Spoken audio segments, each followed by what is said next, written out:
E aí pessoal, tudo certo? Sejam todos muito bem-vindos e muito bem-vindas.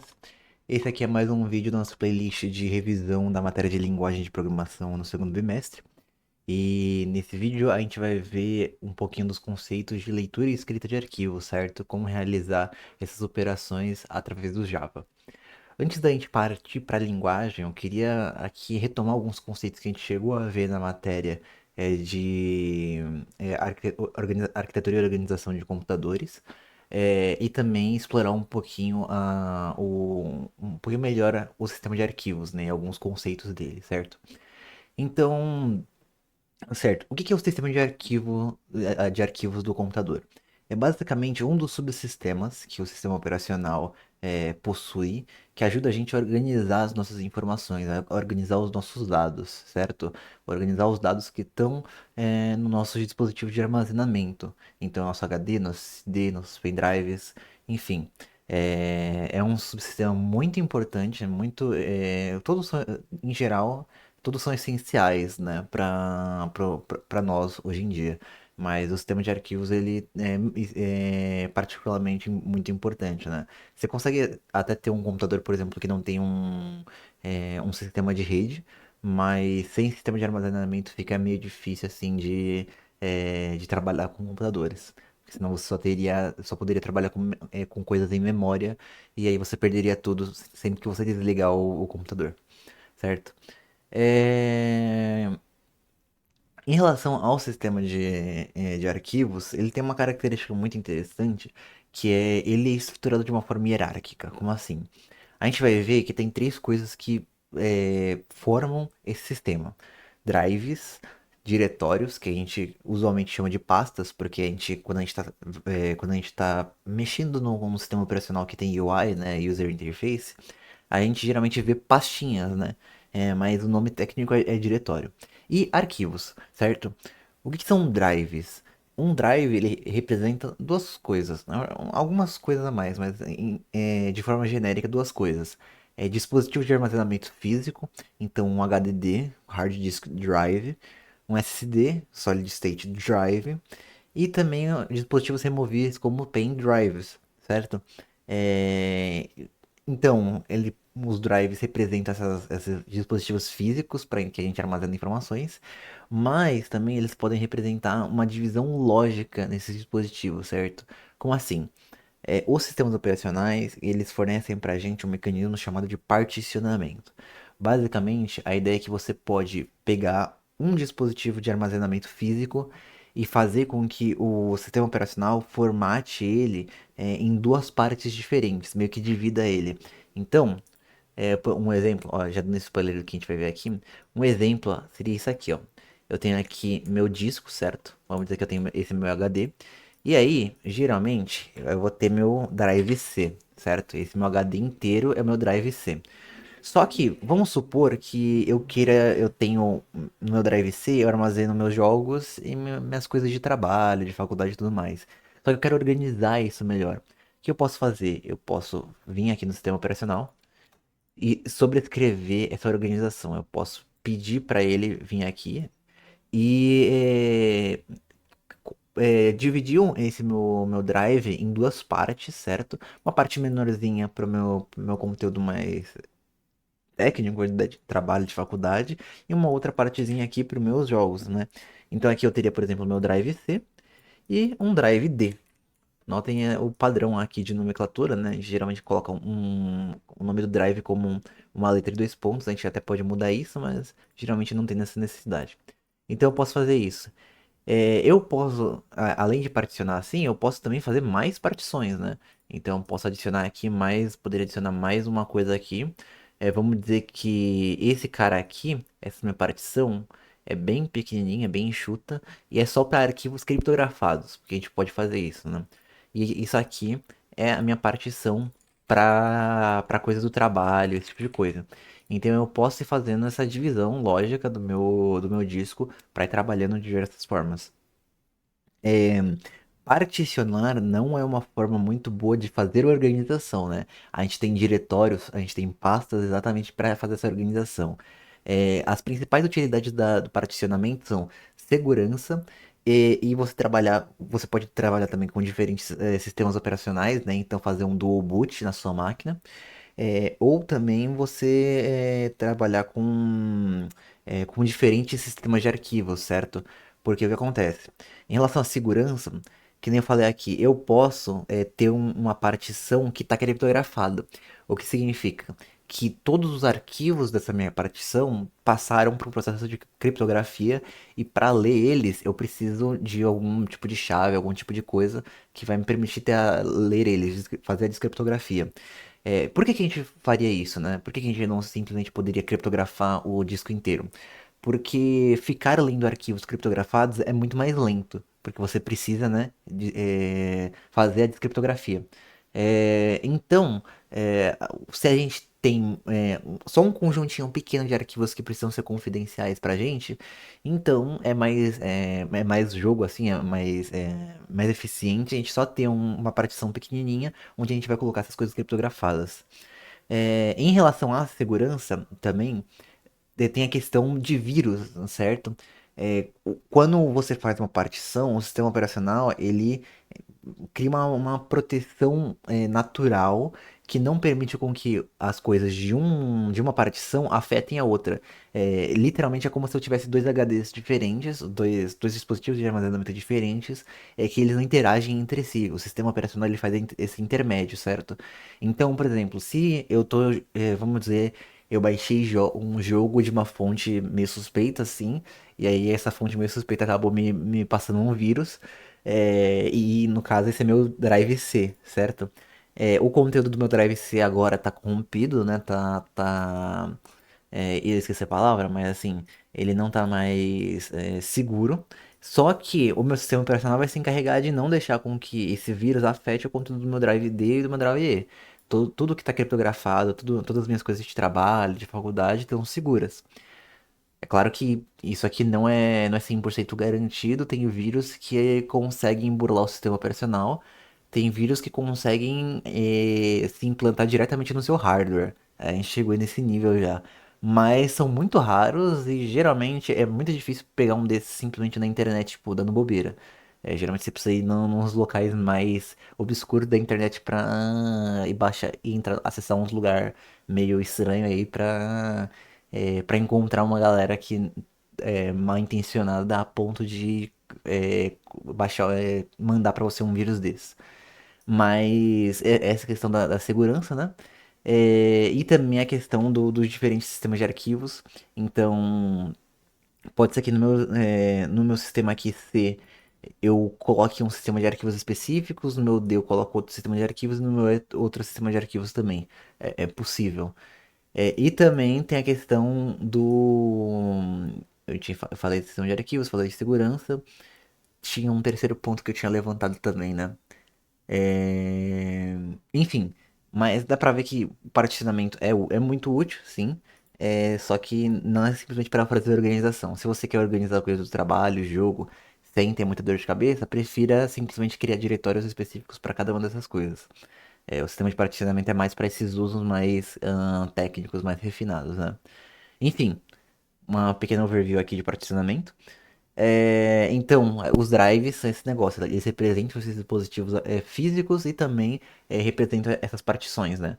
Então, aqui eu tenho várias partições. Eu poderia também ter outro dispositivo, vamos dizer que isso aqui é meu HD, e aí, opa, eu poderia ter um SSD aqui, que vai ser o meu F, dois pontos, por exemplo. Então, e o meu sistema de arquivos ele vai gerenciar tudo isso, certo? Beleza. Outra coisa, mas outros dois elementos, né? São os diretórios, certo? Que a gente comumente chama de pasta, que nem eu falei, geralmente porque a gente mexe com sistemas operacionais que têm interface gráfica, e nessas interfaces gráficas, esses diretores aparecem como pastinhas, né? Então a gente se acostuma a chamar de pastas. Basicamente, esses diretórios são alguns containers, certo? São coisas que vão conter outras coisas. E eles ajudam a gente a basicamente organizar nossos arquivos. Ao invés da gente ter simplesmente tudo jogado no mesmo lugar e ter que ficar procurando as coisas nesse grande lugar, que nem jogar tudo no nosso drive e procurar tudo no nosso drive, a gente pega e faz uma organização, né? A gente agrupa as coisas por relevância, por tipo de informação, né? Tipo de documento que a gente tem e tudo mais. E a gente trabalha dessa forma, né, para ajudar a gente a se organizar, certo? Então, é uma ferramenta principalmente de organização. E, por fim, a gente tem os arquivos, né, que são, né, unidades básicas de armazenamento de dados. Basicamente, um arquivo representa um bloco assim de informações que você tem armazenado no seu, um bloco de informações relacionadas, né, de dados relacionados que você tem armazenado no seu, em algum dispositivo de armazenamento, certo? Então, e arquivos, cada arquivo vai ter um nome e uma extensão, certo? A extensão ela vai indicar qual é o formato desse arquivo, certo? Como que o sistema operacional precisa interpretar ele e ajuda e o sistema operacional ele vai buscar aplicativos específicos que conseguem executar ou ler esse tipo de arquivo, certo? Então é meio que um discriminante entre os arquivos para especificar como é que o sistema operacional lê esse cara, como é que ele interpreta esse tipo de coisa, certo? Então essas são as três unidades básicas, as três estruturas básicas aí que a gente tem no nosso sistema de arquivos, certo? E aí, um exemplo de como o sistema de arquivos está estruturado, né? É assim, né? É um sistema de arquivos, é relativamente grande, pelo menos para esse exemplo, né? Se você for ver no seu computador, o sistema de arquivos ele é bem maior. Nossa, é bizarro o quão complexo vai ser essa estrutura. E a gente vê que isso aqui funciona mais ou menos como uma árvore, né? Assim, a gente dá para ter uma ideia, né? Mas eu representei isso aqui de uma outra forma aqui, né? Então, se a gente for ver, essa aqui é a mesma estrutura de lá. A gente tem o sistema de arquivos, certo? Ele gerencia meus drives. No caso, eu só coloquei conteúdo no meu C, mas eu teria mais conteúdo aqui no meu D. Teria uma outra árvore aqui com um monte de ramificação no D. Aí o C ele vai se ramificando e vai fazendo vários ramos aqui, certo? Então o drive C se ramifica em dois diretórios e cada um deles, por sua vez, se ramifica em outros diretórios que vão, por sua vez, se ramificando. Né? No caso, eu não adicionei nenhuma marcação aqui para identificar o que que é diretório, o que que é arquivo, né? Mas, assim, em geral, para o sistema operacional não vai importar tanto. É mais pra gente que é usuário, que a gente vai representar o que pode ser lido, o que pode ser executado ou não. Mas, em geral, é assim que funciona um sistema de arquivos, certo? Ele vai organizar desse formatinho.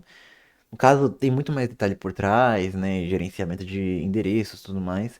Mas isso aqui é o básico do básico do básico, certo? É do funcionamento. Outra coisa muito importante que vai ser muito relevante pra gente quando a gente estiver manipulando arquivos é a questão de caminhos, certo? De file paths.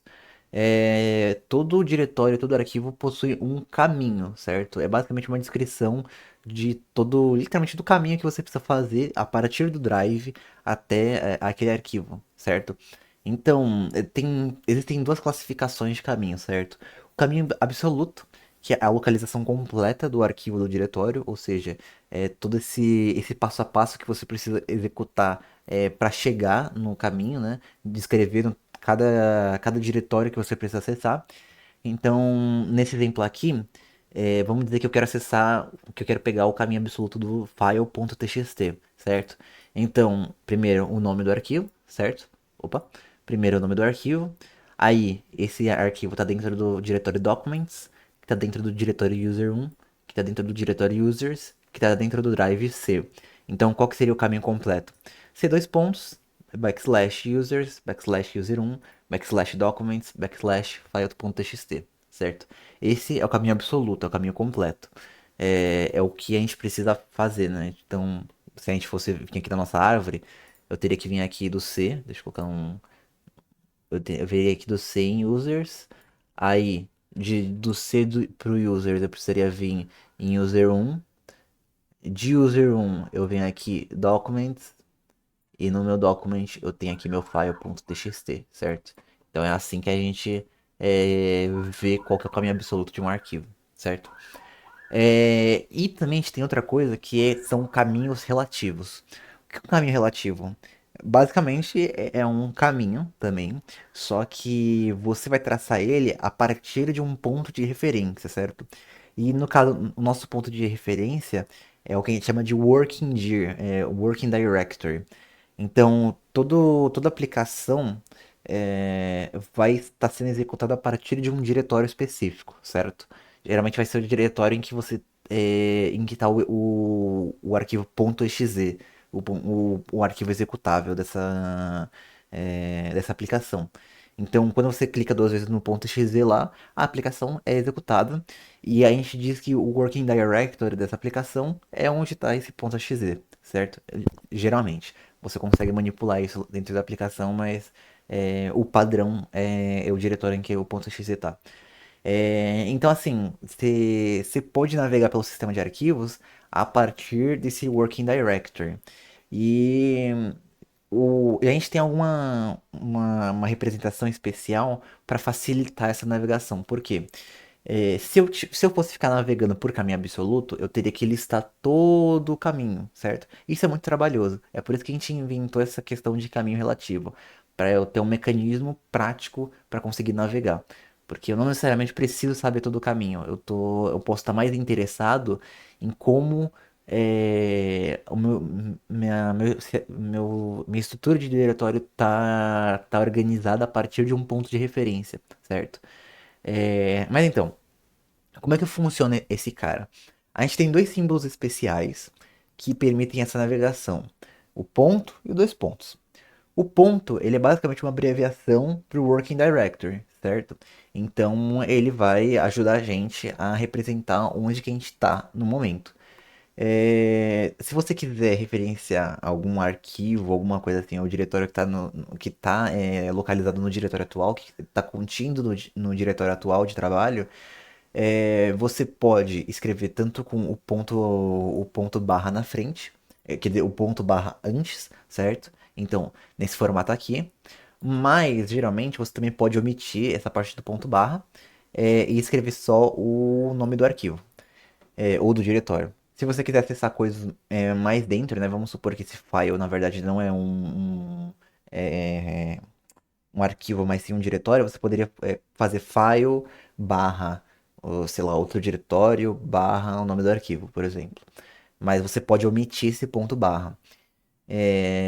Se você quiser só referenciar o diretório atual, você pode usar ponto barra, ou você pode usar simplesmente o ponto, certo?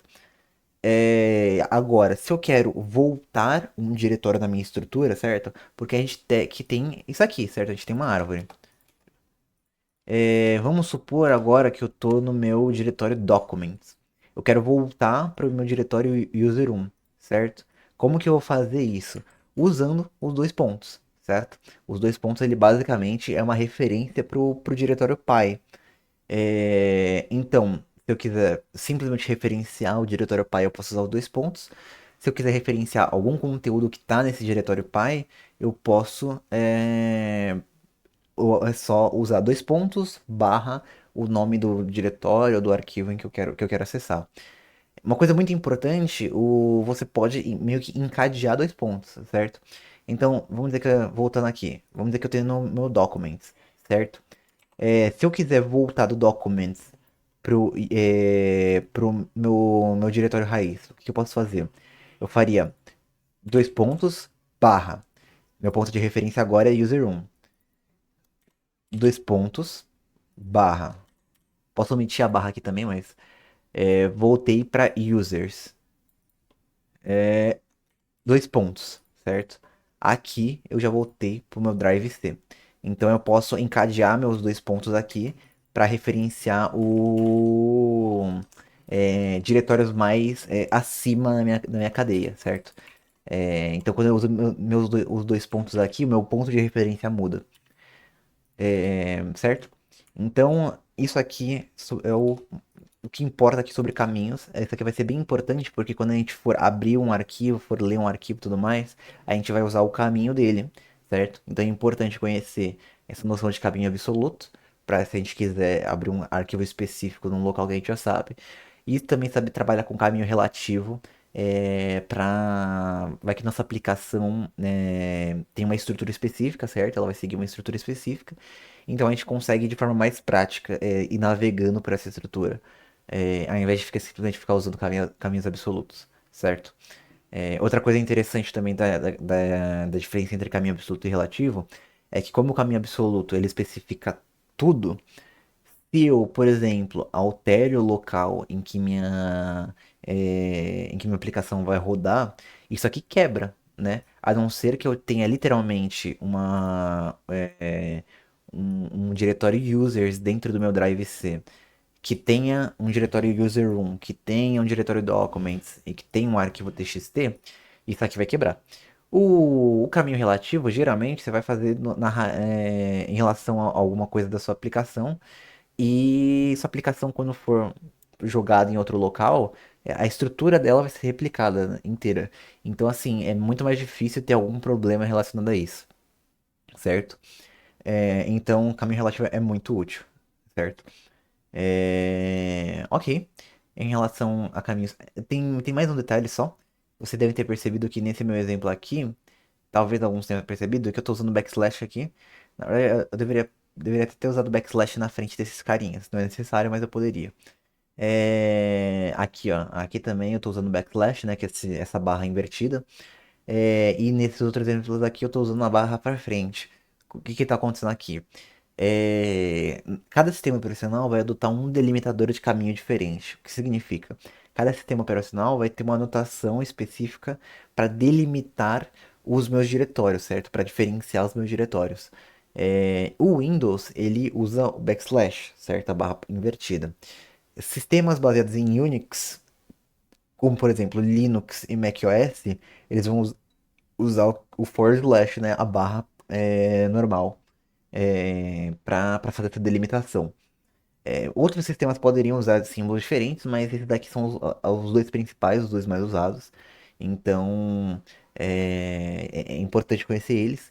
E também, se você tentar acessar um caminho usando um delimitador de caminho que não pertence àquele sistema operacional, que aquele sistema operacional não entende, vai dar erro, né? Se você tentar, por exemplo, usar um caminho nesse formato aqui, no Windows não vai dar certo, porque o Windows não reconhece o forward slash como um delimitador de caminho. Ele vai entender isso aqui como se fosse, tipo assim, um ponto, literalmente um arquivo com o nome ponto forward slash file.txt. Ele não vai entender que eu tô pegando meu ponto agora e tô tentando acessar um arquivo file.txt. Da mesma forma, se eu for para um Linux, para um macOS e tentar usar um caminho assim, né, com backslash, ele não vai entender também. Então, isso aqui é importante saber, porque assim, às vezes você está trabalhando em uma aplicação que vai rodar em múltiplos sistemas operacionais, certo? Quer dizer, geralmente você vai trabalhar numa aplicação que roda em múltiplos sistemas operacionais. E você precisa tratar isso, certo? Linguagens, o Java, por exemplo, é uma linguagem que já faz esse tratamento, né, de forma implícita, muitas vezes. Então, geralmente a gente não se preocupa tanto. Mas outras linguagens podem não ter esse tratamento, então você precisa estar atento a isso. Você tenta a isso quando você estiver desenvolvendo código. Principalmente se você for representar caminhos como strings, né, como cadeia de caracteres mesmo. Se eu simplesmente pegar e chegar e colocar no meu código isso aqui dentro de uma aspas, dentro de aspas, por exemplo. Isso aqui poderia dar problema em uma linguagem que não faz esse tratamento de delimitador, certo? Beleza. Explicamos mais ou menos como funciona a estrutura do sistema de arquivos, explicamos sobre caminhos. Agora a gente vai partir para o negócio sério mesmo, para como tratar arquivos no Java, certo? No Java tem uma classe, a primeira coisa que a gente vai explorar é a classe file, certo? Porque essa classe ela vai representar um arquivo ou um diretório, certo? Um detalhezinho importante aqui, que eu coloquei aqui no finalzinho, mas eu já vou comentar agora, é que é o seguinte, a classe file, ela não necessariamente representa um arquivo que existe no seu sistema de arquivos, certo? Ela representa o conceito de um arquivo ou diretório que pode existir ou não, certo? Ela meio que vai representar um caminho dentro do seu sistema de arquivos. É por isso que quando a gente criar um arquivo, um objeto file, a gente precisa sempre verificar se o arquivo existe para trabalhar com segurança, certo? Ou chamar algum método que vai criar esse arquivo, esse diretório antes de começar a trabalhar com ele, certo? Então, essa classe, né, ela vai representar um path no seu sistema de arquivos, né, um diretório, um arquivo. E ela tem diversos métodos utilitários para a gente trabalhar com esses arquivos. Não ler nem escrever, certo? Isso a gente usa outras classes. Mas para, por exemplo, criar, deletar, mudar de nome, ver o tamanho, ver metadados, né? Qual que é qual que é a extensão, quando foi criado, quando foi atualizado, esse tipo de coisa. Então, alguns dos principais aqui. Exists retorna um booleano, né? Para indicar pra gente se esse arquivo, esse diretório existe. IsFile e isDirectory, ambos, né, verifica ou se o caminho, né, representa um arquivo ou se representa um diretório. Create new file. Se esse caminho já não existir, ele vai criar esse caminho e vai retornar true. Se ele já existir, ele simplesmente retorna false. Makedir, mkdir, né? Ele vai tentar criar um novo diretório, né? Se esse caminho já não existir. Retorna true se ele já existir, né? Se conseguiu criar o diretório.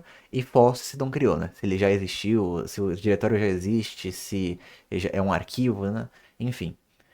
Também tem o método delete, que, né, como o nome já diz, ele deleta esse arquivo, esse diretório. Get absolute path, que vai retornar o caminho absoluto, né, do diretório do arquivo. Get name, ele vai pegar o caminho absoluto e retornar a última parte, certo? E length retorna o tamanho de um arquivo em bytes, certo? Tem mais métodos nessa classe, mas esses daqui são, vamos dizer, os principais, né, os mais básicos, e permite a gente já fazer várias coisas. Então é legal você conhecerem esses métodos. Não precisa decorar, certo?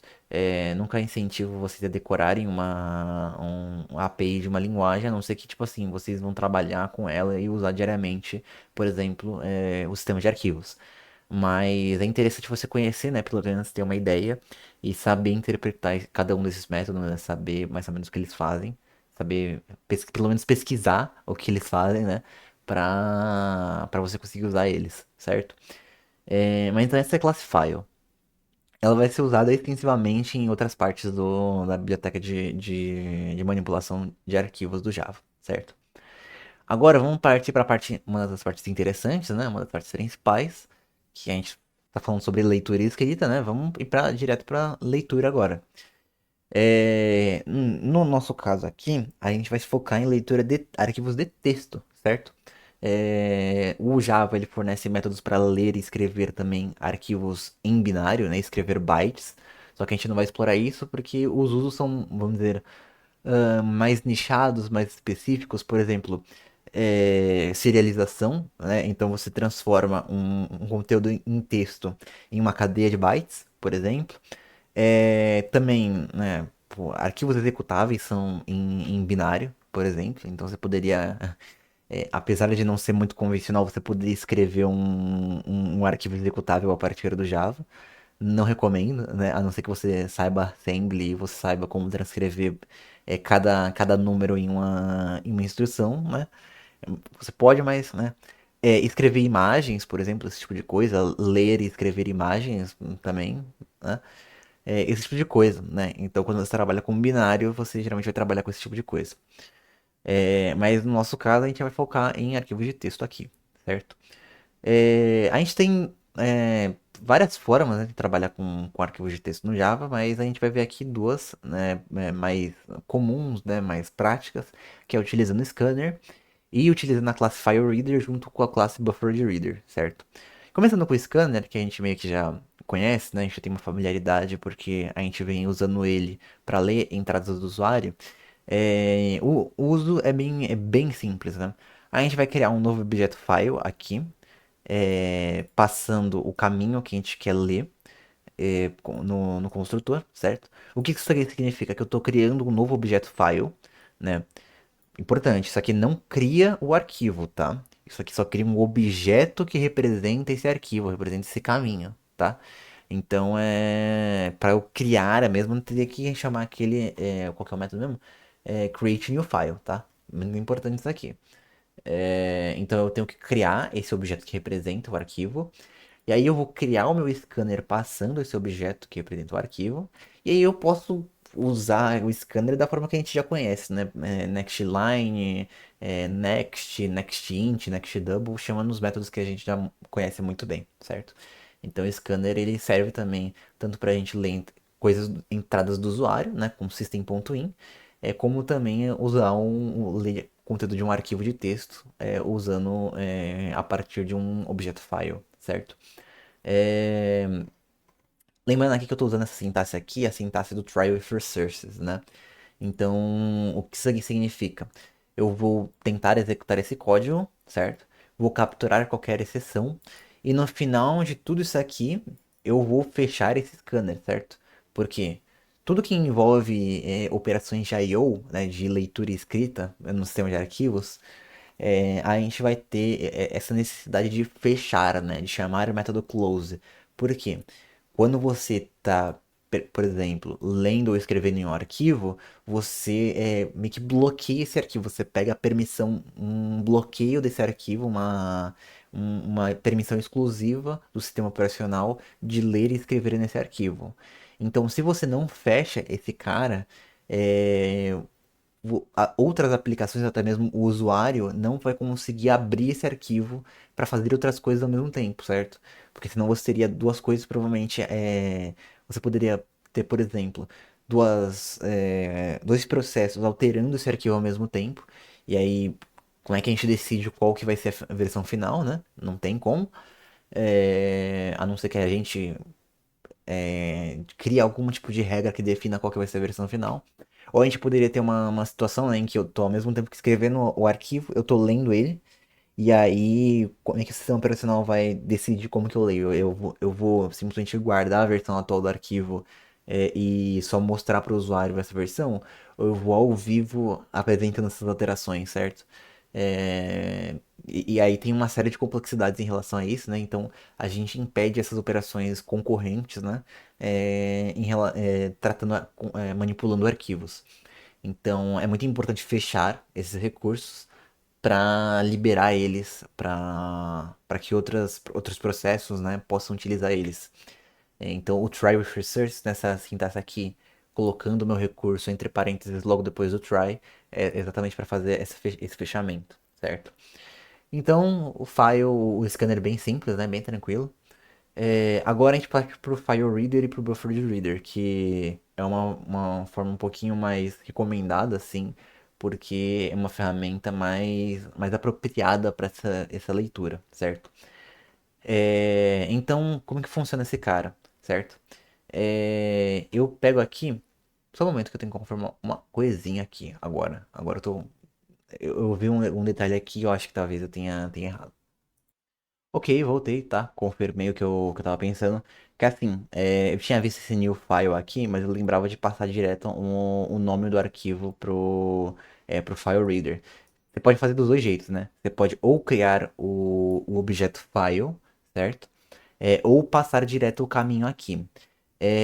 Preferencialmente, crie o objeto file, tá? Porque a partir desse cara você pode verificar se o arquivo já existe e se é realmente um arquivo. Você poderia até verificar se isso aqui é de fato um arquivo de texto. Então, o recomendado é você criar o objeto file aqui para você fazer esses tratamentos antes de passar para o file reader. Porque se esses critérios, por exemplo, o arquivo não existir ou ele não for um arquivo de fato, isso aqui vai lançar uma exceção, certo? Vai gerar um erro. Mas, então, você pode ou passar um objeto file para o file reader aqui, ou você pode passar o caminho direto, certo? Você cria o file reader, aí você passa o seu file reader para o seu buffered reader, certo? E você pode usar ele normalmente aqui, certo? Como que a gente usa esse cara no caso? Com o buffered reader, você pode chamar esse método aqui readline. Ele vai pegar toda a linha do arquivo, toda a próxima linha do arquivo, vai retornar para a gente. E enquanto a gente tiver linhas, ele vai retornando essas linhas para a gente, certo? No formato de string. A partir do momento que a gente chegar no final do arquivo, esse cara aqui, esse readline vai retornar null, certo? Que representa um valor que não existe, um nada, né? E aí a gente pode parar de ler aqui. A gente deve parar de ler para não dar erro, né? Então é basicamente assim que a gente usa o Buffered Reader.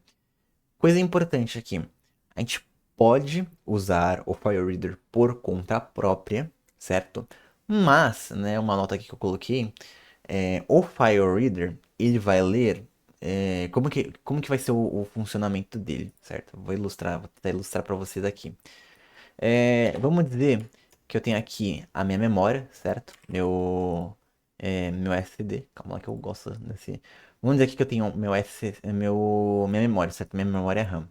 Na minha memória RAM, minha aplicação está carregada aqui, certo? Eu tenho um trechinho aqui que tem a minha aplicação, certo? Então, tem o meu app aqui. Aí, eu vou ter aqui meu sistema operacional e meu sistema operacional vai ter no caso aqui, é minha memória RAM, certo? Aqui eu vou ter o sistema operacional mais sistema de arquivos, certo? Como esse intermediário. E eu vou ter aqui minha memória, bom, armazenamento. Então, meu HD, tá certo, HD, meu SSD, tudo mais, beleza? Ok, tem aqui meu armazenamento. E aí no meu armazenamento tem aqui meu arquivo nele armazenado, certo? Como que vai funcionar o rolê aqui? Se eu simplesmente usar o File Reader, o que vai acontecer? Minha aplicação vai vir aqui, solicitar para o sistema operacional uma leitura desse arquivo, certo? O meu sistema operacional vai vir aqui no meu arquivo, vai ler um caractere, certo? Uma unidade de caractere. O arquivo, ele vem aqui no arquivo, retorna aqui a unidade de caractere aqui, e aí retorna o caractere para minha aplicação, certo? Então é assim que funciona. Então eu leio caractere por caractere. Uma coisa importante aqui, esse processo, essa chamada aqui, essa consulta, é um processo que é lento, certo? Vai tomar um tempo considerável para a gente.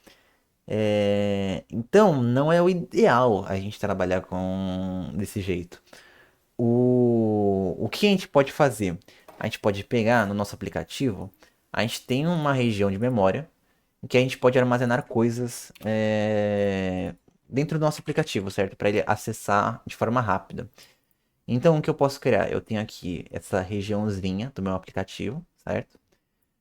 O que eu vou fazer? Eu vou criar aqui, eu vou aproveitar uma parte dessa região, eu vou falar, olha, sistema operacional, vem aqui, pega, lê esse trecho desse arquivo e retorna para mim. O sistema operacional vai vir, vai pegar um trecho desse arquivo, certo? Pegar um trechinho aqui, vem aqui e retorna para o sistema operacional. O sistema operacional vai retornar para o meu aplicativo e o meu aplicativo vai colocar esse trechinho, deixa eu colocar ele menorzinho, né? Nessa região que ele tem fácil acesso. E aí, o meu aplicativo, ele não vai ter que fazer mais essa requisição várias vezes. Ele vai simplesmente pegar e consultar isso aqui que está aqui dentro dele. Que é consideravelmente mais rápido. A gente diz que é ordem de grandezas mais rápido. O que significa? Que assim, aí está na casa dos centenas, até milhares, dezenas de milhares de vezes mais rápido. Então, quando a gente usa o FileWriter, a gente faz todo esse caminho várias e várias e várias e várias e várias vezes, certo? O Buffered Reader, ele vai evitar isso. Ele vai carregar um trechinho do arquivo na memória, certo? Nesse trechinho que o nosso aplicativo tem acesso livre. Armazena esse cara, vem pegando esses trechinhos e vai falando, ó, lê desse cara aqui, beleza. Não preciso mais desse cara. Ó, você tem me passa mais uma partezinha aqui. Aí ele vai pegar mais um trechinho aqui e vai passar pra cá. A gente só sobrescreve o trecho antigo com esse novo. E aí vai lendo desse novo trechinho, certo? Então é assim essa é a diferença entre File Reader, certo? Ele vai fazer essa viagem várias e várias e várias vezes. Enquanto o Buffered Reader ele vai pegando esse trechinho aqui, vai pegando trechos maiores e salvando meio que numa caixinha interna da aplicação, certo? E quais que são os principais métodos que a gente tem aqui para ler conteúdo, certo? Usando nosso File Reader e nosso Buffered Reader. A gente tem aqui três três versões do método read, né? O read sem que não recebe nada, ele simplesmente vai ler um único caractere, certo? E ele vai retornar esse caractere como um número inteiro, certo? Então, ou ele vai retornar um número inteiro, eu esqueci qual que é o range, mas é um range bem, é tipo assim, 0 até 65 mil e pouco, certo? Que no caso seria caracteres do Unicode, da tabela Unicode. E se você chegou no final do arquivo, né, se você não tem mais nada para ler, ele vai retornar -1. Então você precisa fazer essa verificação quando você está usando esse método. O método read, que recebe um array de caracteres, né? O que ele vai fazer? Ele vai ler um trechinho do arquivo e vai colocar esse trecho dentro desse array de caracteres. Ele é mais eficiente que o método read sem nada, sem receber nada. No caso, quando você está usando o FileReader, né? Ele é mais eficiente. Mas o ideal é usar o Buffered Reader mesmo, porque ele vai adicionar mais uma camada de eficiência, mais uma camada de otimização aí nesse cara. A gente tem outra versão do método read que também recebe um array de caracteres, mas recebe a região do array que você vai, em que você vai colocar esse conteúdo, certo? Então ele recebe onde que você começa e quantos caracteres é para escrever, a quantidade máxima de caracteres. No caso, todos esses métodos, esses dois últimos métodos aqui, read, eles vão retornar quantos caracteres ele leu, ou -1 se ele já chegou no final do arquivo, certo? Então, assim, são essas três versões do método read que estão disponíveis tanto no FileReader quanto no Buffered Reader. E de uso exclusivo no Buffered Reader, a gente tem o método readline, que vai ler uma linha inteira do seu arquivo. Então, ele vai ler todos os caracteres até encontrar um caractere especial que delimita o fim de uma linha, certo? No caso, é um número especial lá na tabela de caracteres, né? Que fala, olha, a partir daqui termina essa linha e vai para a próxima. Então, esses são os métodos que a gente tem disponíveis para ler coisas, né? Importante, né? Que nem eu falei, o FileReader e o Buffered Reader, ambos funcionam, ambos você consegue ler coisas, mas o ideal é sempre você usar um Buffered Reader em cima do FileReader para você ter o máximo de eficiência possível, certo? Outra coisa importante, né, um detalhe interessante, geralmente a gente não vai usar, mas você pode alterar o tamanho do buffer do Buffered Reader, certo? Então, o tamanho padrão é 8.192 caracteres, são 8 kbytes, mas você pode modificar esse valor, porque o que acontece?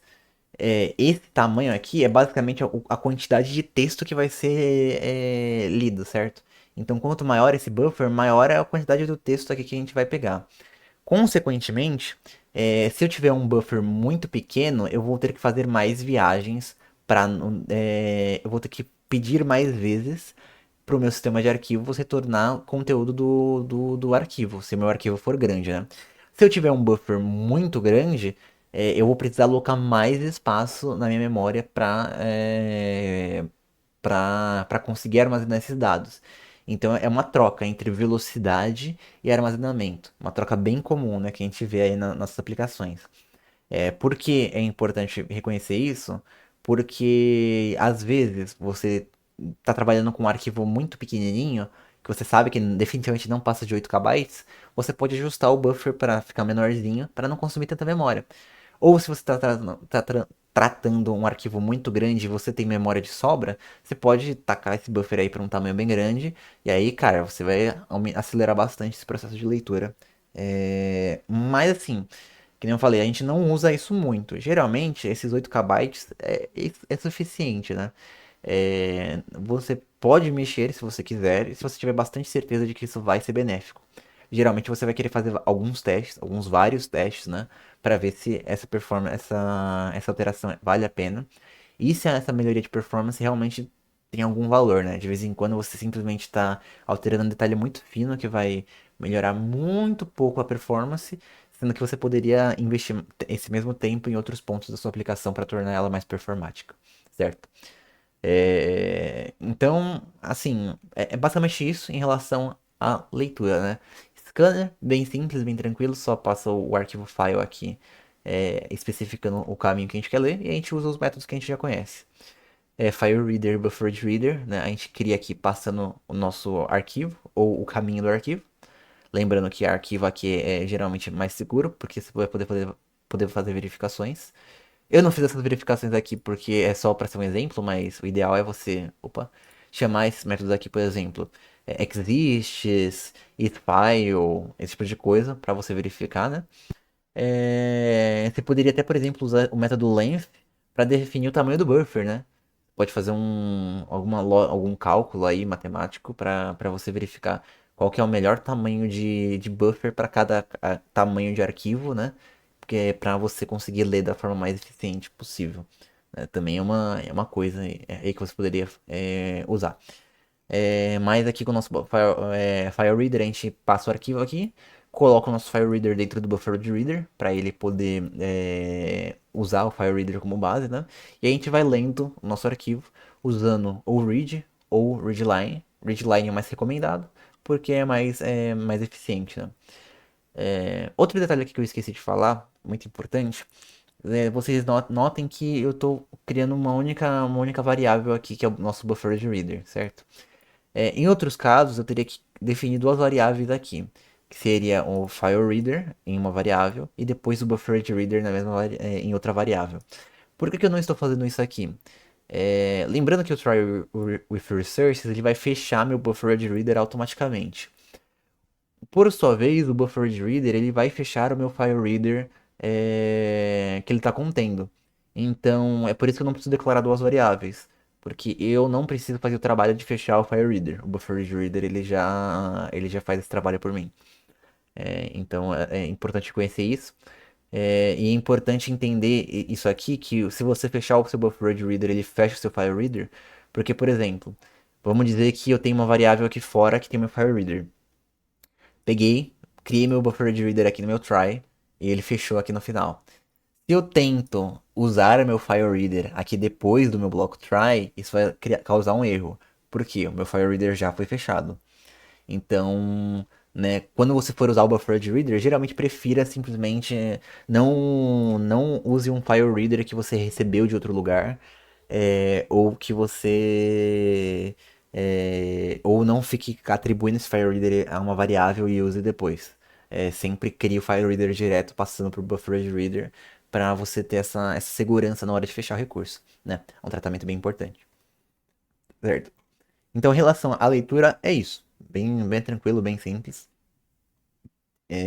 Ok. Agora, em relação à escrita de arquivos, certo? A escrita de arquivos, a gente vai ver que é muito, muito, muito semelhante a isso aqui, certo? Existem duas classes que são meio que espelhos, né? Só que para leitura, nesse caso, que seria o FileWriter e o BufferedWriter.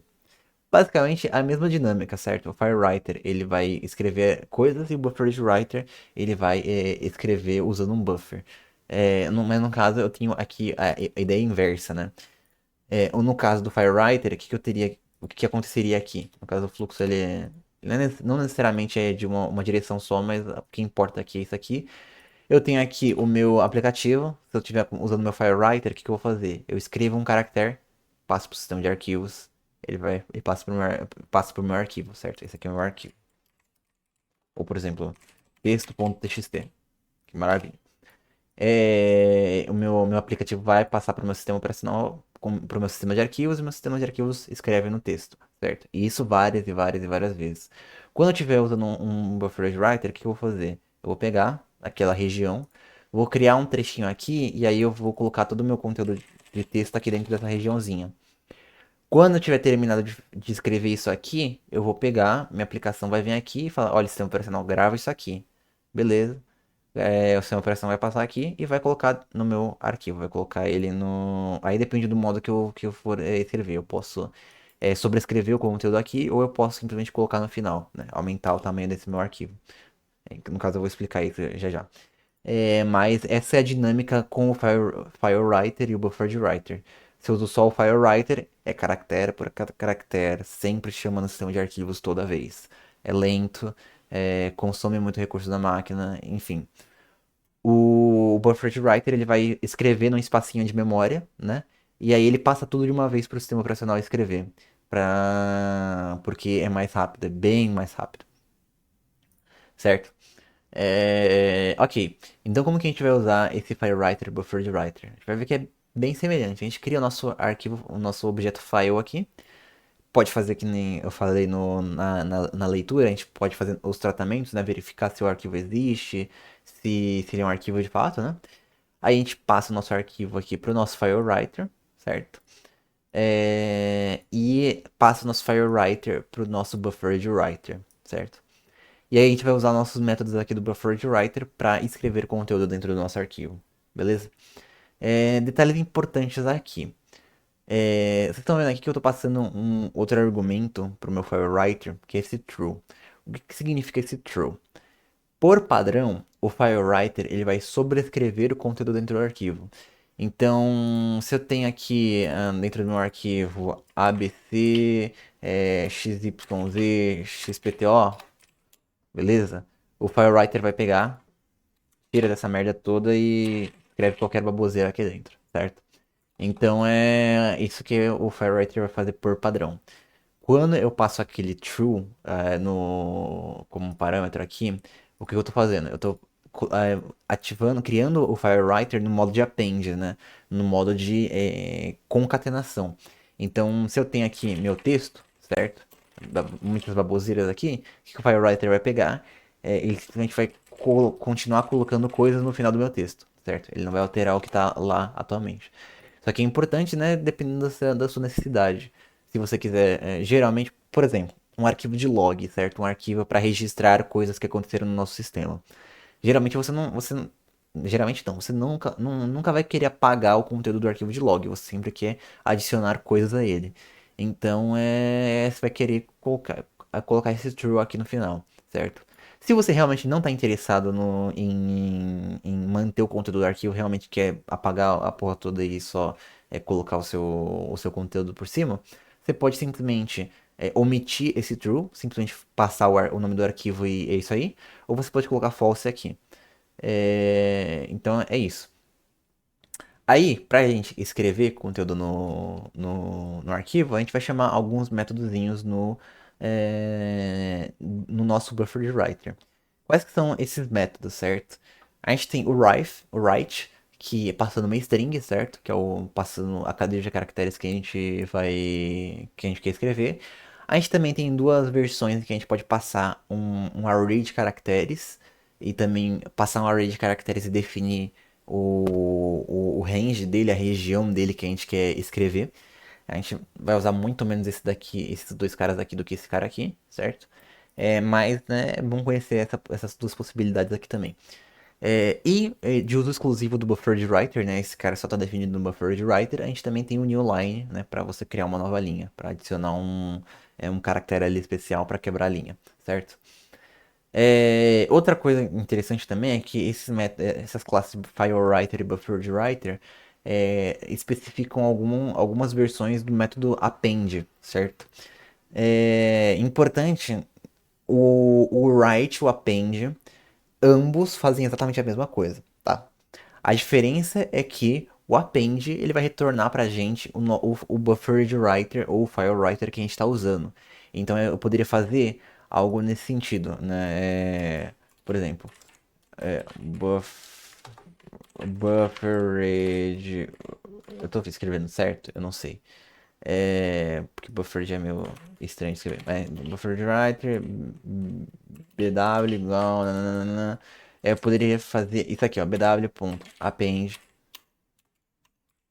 append, append, certo? Porque o append está me retornando? Está retornando esse meu BufferedWriter, certo? Então eu consigo, como ele está retornando meu BufferedWriter, eu posso encadear essas chamadas. O que a gente chama de method chaining, né? Mas ambos fazem exatamente a mesma coisa, tá? Não, você não precisa se preocupar muito com isso, certo? E só porque o nome é append não significa que, apesar de estar no modo de sobrescrita, ele vai realmente adicionar conteúdo no final. Ele continua sobrescrevendo. Só a única coisa que muda é o nome do método mesmo. É, E da mesma forma que a gente pode modificar o tamanho do buffer no BufferedReader, a gente também pode modificar o tamanho do buffer do BufferedWriter, certo? Mesmo esquema, quando a gente criar, né, a gente pode passar como segundo argumento o tamanho do buffer. E também, né, a gente não precisa fazer isso sempre. É uma opção que a gente tem se a gente vê que a gente vai escrever muito conteúdo ou se a gente vai escrever pouco conteúdo, né, a gente consegue ajustar esse tamanho aí pra não gastar muita memória, né, e se manter eficiente, certo? Por final aqui, né, uma palhinha sobre tratamento de sessões e fechamento de recursos. A questão do fechamento eu já falei aqui, mas é sempre importante frisar, né? Em relação ao tratamento de sessões, sempre que você estiver trabalhando com sistema de arquivos, cara, sistema de arquivo é um porre. É sério, tipo, tem muita coisa que pode dar errado ali. O arquivo pode não existir, você não pode ter, pode ser que você não tenha permissão para fazer alguma coisa, né, para ler e escrever o arquivo. Pode acontecer algum erro durante a leitura ou escrita, acaba a memória, sei lá, deu algum pane no dispositivo. Cara, N coisas podem acontecer aqui. Então é sempre importante, quando você estiver trabalhando com operações de input e output, coloca um try catch ali no rolê, coloca um try catch ali ao redor, para você tratar bonitinho o negócio, certo? E de preferência, usa o bloco try with sources para garantir que esses recursos vão fechar, tá? Porque senão você pode cair na situação de, cara, tô executando minha aplicação aqui, deu alguma exceção, não fechei o negócio. Aí o usuário vai lá tentar abrir o arquivo. Cara, não consigo abrir o arquivo. Por quê? Porque você foi cabaço e não fechou o negócio. Agora o usuário não consegue abrir o arquivo até que ou ele encerra a sua aplicação ou até o próximo ciclo do Garbage Collector, que é um serviço interno no caso do Java, né? É um servicinho interno, vamos dizer assim, do Java que vê aquilo que pode ser dispensado, né? Pode ser resgatado para usar depois por outros lugares da aplicação.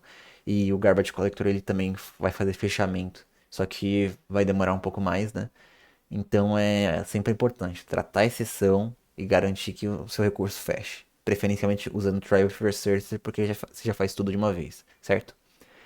Então, em relação à leitura e escrita de arquivos, é isso. É um negócio bem tranquilo, tá? Pelo menos essa parte mais básica, né? Mas só manipular arquivo de texto e tudo mais. Mas é basicamente isso, certo? Espero que vocês tenham gostado, espero que você tenha entendido tudo que eu falei aqui. Muito obrigado por ter assistido e até a próxima.